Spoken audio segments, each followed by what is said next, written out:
Greetings. Welcome to Dr. Neil's Spiritual Awakening to Non-Duality. This is Dr. Connie Zweig, and I'll be interviewing my husband who lives in spiritual awakening. You may have heard about this or read about it, but you may not know someone who lives it day to day. We'll be exploring how non-duality developed in Dr. Neil as I've observed it over 25 years, and as he directly experiences it every day. Each podcast will explore a different theme. We look forward to you joining us.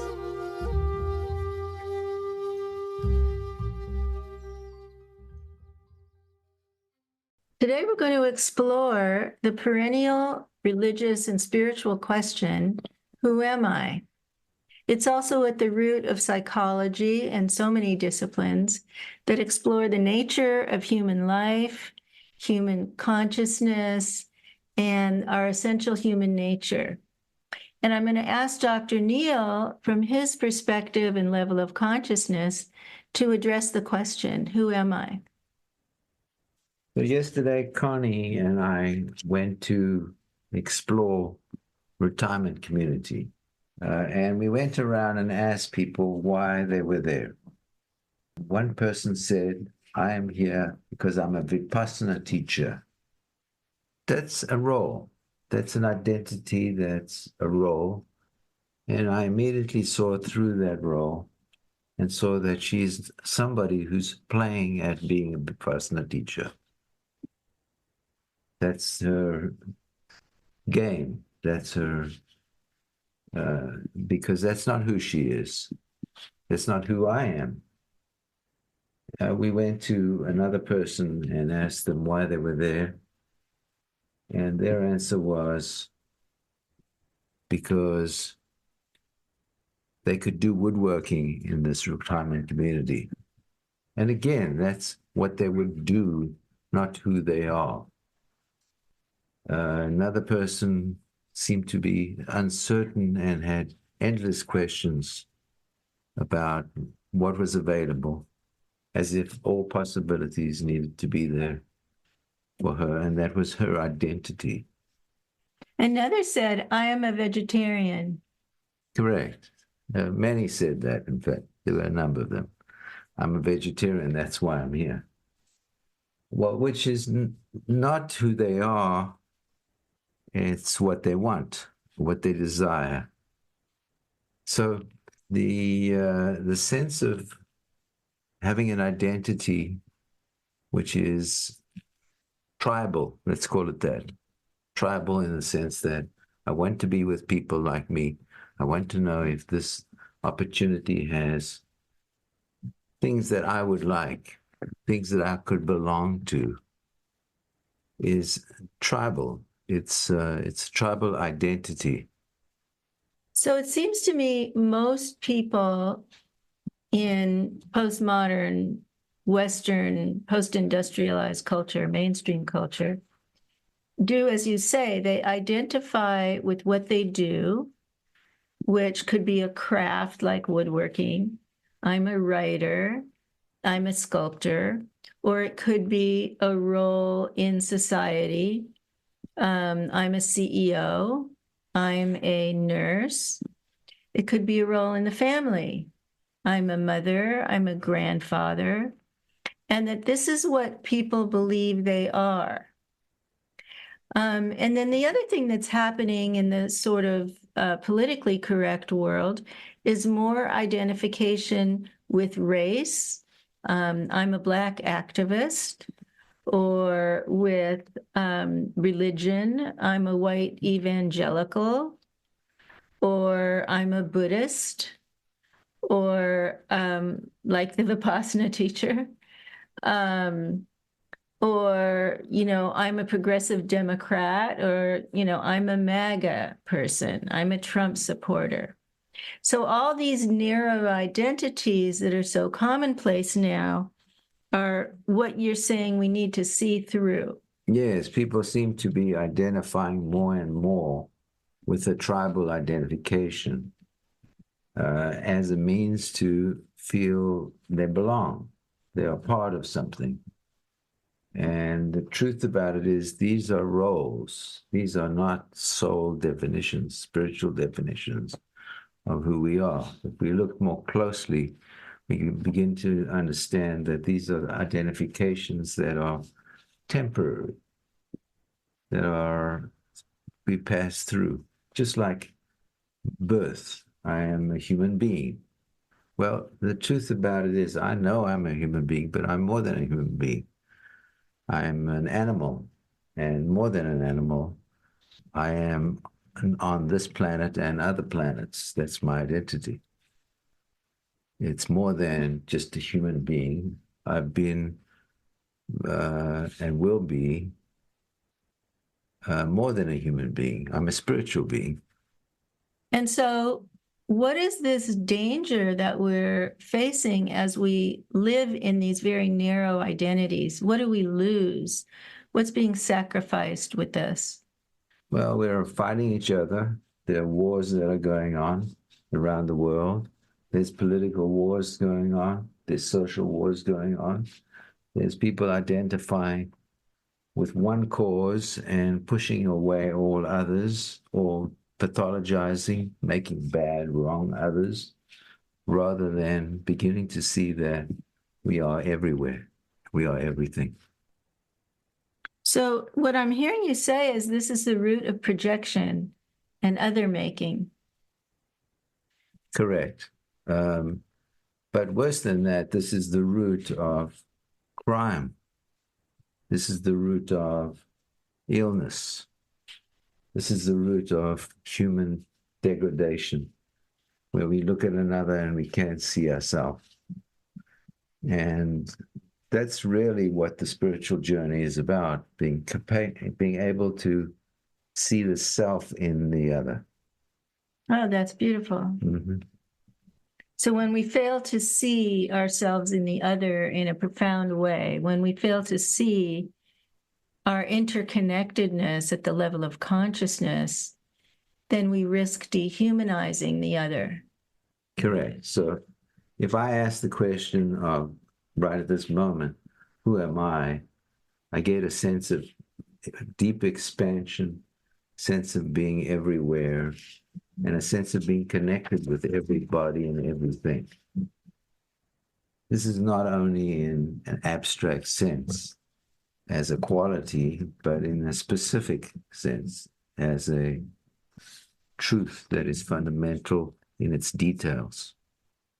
Can you say more about what you mean by I am everything? Well, if I look at the internally, my part of me, I see a human body. I see emotions. I see thoughts and beliefs and identity. I see I'm a psychologist. I'm Connie's husband. I'm a father. I'm a grandfather. I am South African. I am American. And the identifications are infinite. I am a soul. I am immortal. I was born, and I will be reborn. I will die. I will come back again. So the sense of who I am is infinite and unbounded. So I am not just those things that we identify with as self. I am in all human beings. My essence is in all human beings. And what is that essence? I guess the Hindu description is Sattvamasi. Thou art that. Who I am is that which is everything. Bliss, joy, being, awareness, emptiness, expansion. All these are different qualities which I would say are deep identifications.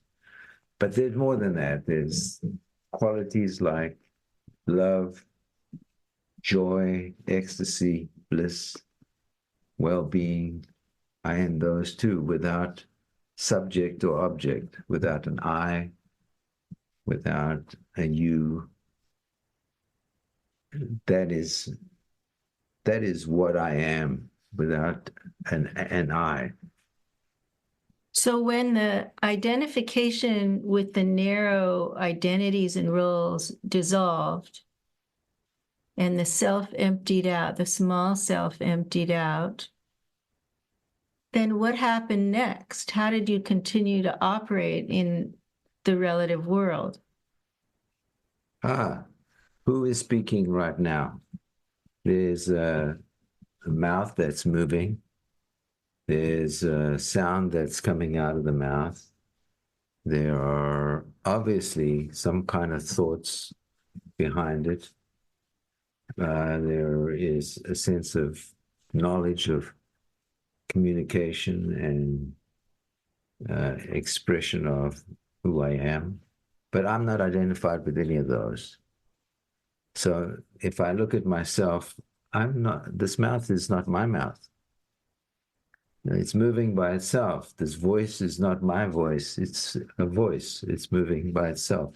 It's coming through this identity called Neil. These thoughts don't exist. I do not have any thoughts. Thoughts are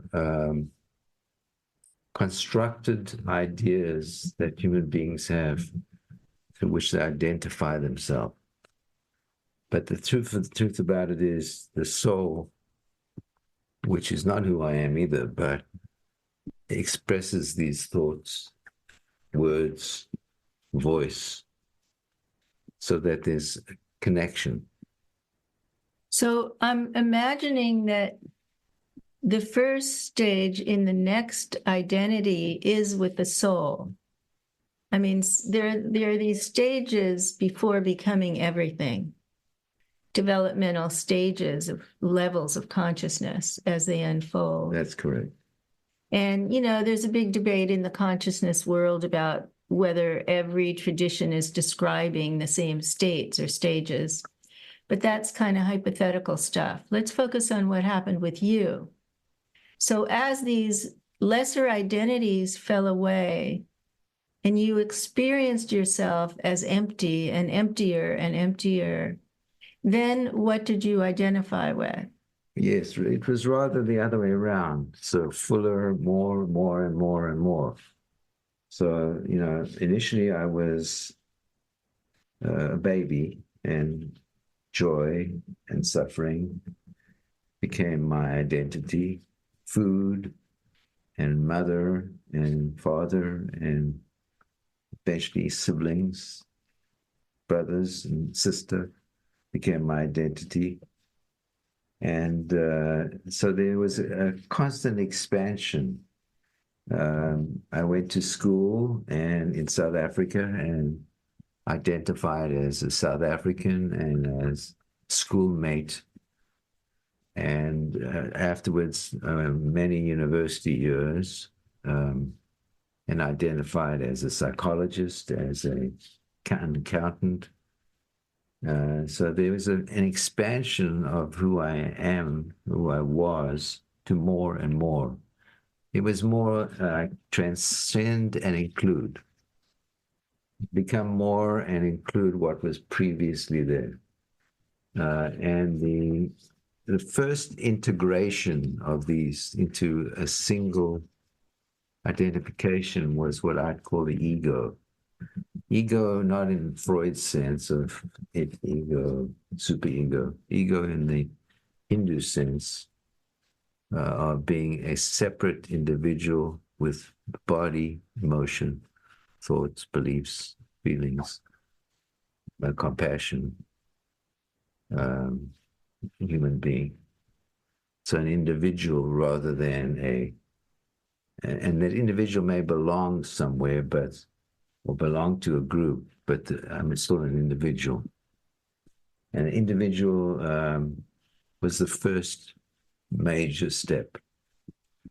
Being an ego was the first major step. It's the first major step beyond tribalism, which is I am a psychologist. I'm a Jew. I'm a I'm a husband. I'm a child. First step, be outside the group to I'm an individual. I'm an ego. I'm an individual that includes all of that and more. But there's an I that's at the core. So that's the first thing. So it's not so much about letting go as adding on. So in psychology, we call that separation and individuation. But in the mystical traditions, they teach that that's the source of suffering, because that's the experience of separation from the deeper mystical interconnectedness. Well, the mystical traditions are very complex and they're different. So some are inclusive and some are work on negating.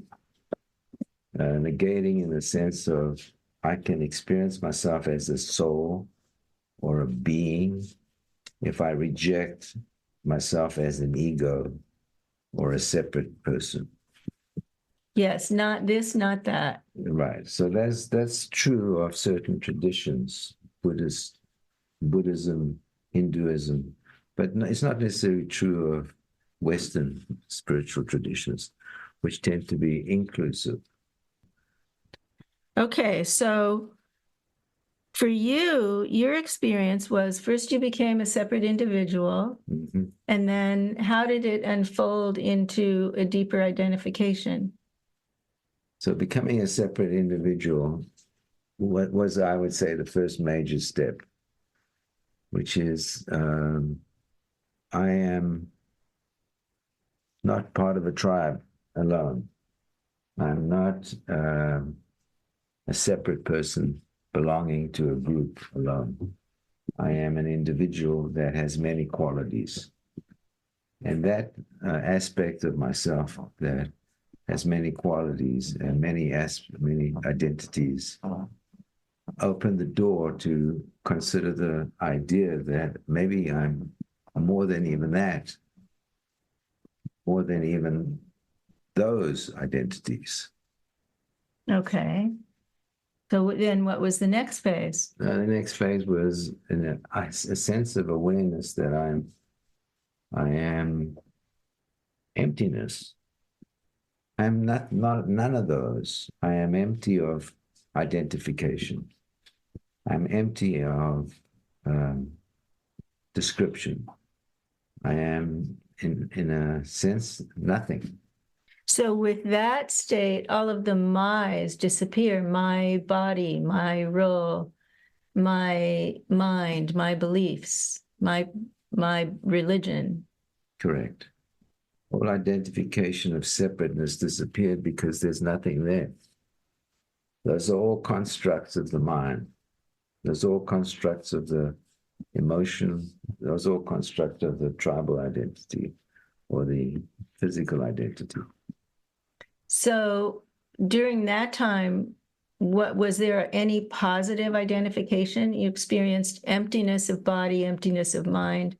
Was there any positive identity? Yes, all the other identities were still there.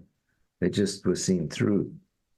They were not real in a sense that they weren't the essence of who I am. So they haven't disappeared, and they still have not disappeared. And that's what enabled you to continue to function. Correct. In other words, if one does not hold on to all of these different identities and one disappears them or lets them go, you have a danger of being psychotic, needing to be in a monastery, be protected, needing to be in a cave where you have no relationships to anybody.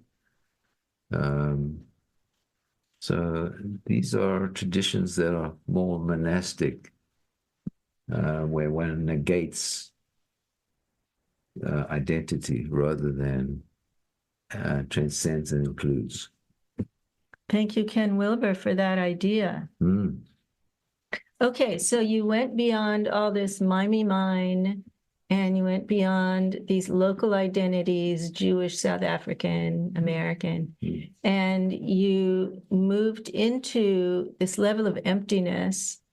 And I remember at the time, soon after that, then the object emptied out. So if we follow who am I with who are you, the object, can you say something about that? Well, if it applies to myself, then it applies to everybody and everything. So there was an awareness that the object of identification was as empty as the subject, the I, me, was as empty. And that was still abstract at that point. Abstract in the sense that I knew it, but I couldn't see it. I couldn't hear it. I couldn't feel it. I knew it. But the I had disappeared. I knew there was no I. I knew there was no sense of self. So the identification that the object is also the object of sight and perception is also empty, that came a lot later. So the capacity to look at a tree, I can look at a tree now and I see myself in the tree. I see my psyche, angels, demons, all kinds of beings that are helping that tree to grow. And I see it in myself. I look in the tree and I see myself. And I see myself in this body at the same time. So the capacity to do that on a sensory level was the first part of the process of beginning to empty the mind of the terms of the objects of the mind. So the subject-object duality became non-dual with that level of consciousness. Yeah, that's correct.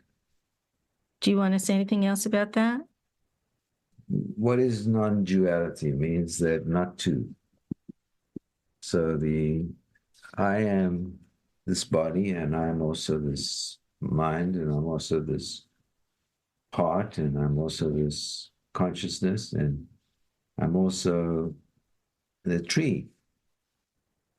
And I'm also the wall that's in front of me, and I'm also the sound that I'm hearing. And so there's a sense of initial duality, non-duality. It's not expanded in the sense of what came next. It's more local.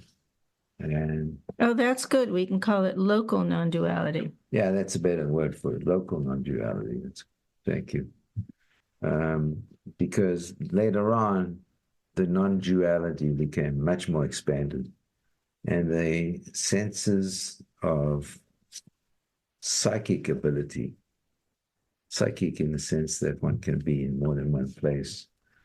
One could be observing the galaxy or the universe or beings on another planet. So those kind of awarenesses came later.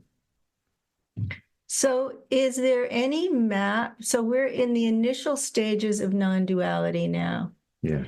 A famous Vedanta teacher, Ramana Maharshi, used this question, who am I, as his primary practice for his students, sitting with who am I over and over and over again until all these kind of local identifications became empty or dissolved. And you sit in pure awareness, or whatever your name is for that, pure consciousness, awareness. Ram Dass called it loving awareness, whatever we call that. So what you're describing is similar, although you didn't do it as a contemplation on who am I. It just unfolded that way. Yeah, it was a step-by-step process that was about following my inquiry of who I am. Ramana Maharshi was a monk, and he lived in a cave, and he lived a very separate existence, not identifying with his thoughts and his body and the world that he lived in. My path is a little different. And there are many different paths. So my path is more about inclusion and transcendence and inclusion. Well, it's a householder path. It's a householder path. And it's necessary to have all of these steps and stages in order to be functional in the world. And, and I am very functional in the world. Yeah, you're highly functional, which is really a curious thing given where your attention lives. Mm-hmm. So, and we should come back to that in a later podcast, because I think that's an important question. Mm-hmm. So, is there anything else to say about this? It seems to me we skip the step of identifying with soul. Yeah, soul comes next. So I did not find my identity as a soul initially. My identity initially was emptiness and fullness. So fullness in the sense of being everything and everywhere. So those were the steps and the stages. And of course, we can pick that up at another time if you want, or what happened after the emptiness and what happened after the identification of self as empty and other as empty. So there were many more steps and stages. Okay, so next time we'll start with what it's like living as a soul identity. Because I think that whole idea of shifting from role to soul, to use Ram Dass's phrase, shifting our identity from what we do to who we really are, which is what you're describing, could be really interesting and meaningful to people. Thank you. See you next time.